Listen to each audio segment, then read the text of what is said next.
Well, Australia's retail sector remains firmly in the doldrums, with food distributor Metcash the latest to show signs of strain.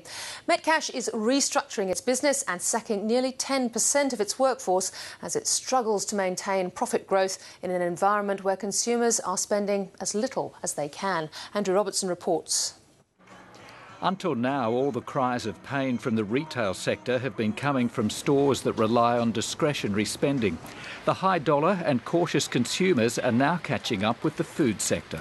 I don't see anything that's going to change that for the next 12 to 24 months. I think that's the world we're going to live in, and therefore we've had to re-engineer our business to make sure that we survive in those times and continue to grow in those times.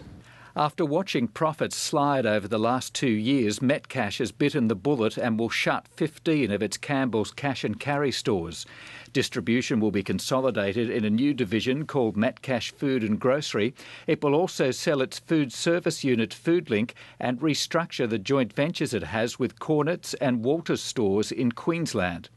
The downside is that nearly 500 jobs will be lost. The balance sheet will take a hit of up to $133 million, but Metcash is predicting operating profit will rise by up to $30 million next year and up to $15 million in 2014.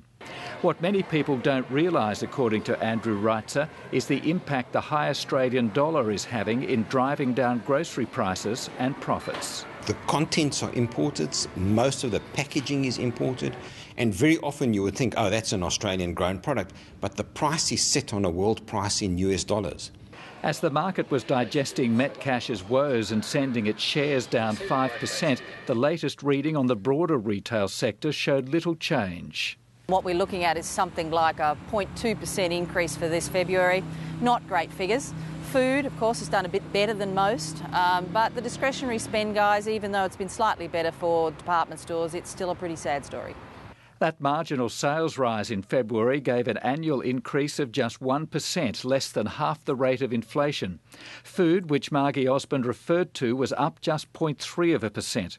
It's a situation where Perpetual Chief Economist Matt Sherwood sees no light at the end of the tunnel. We're unwinding what has been a 30 or 40-year leverage boom, and that is going to take time.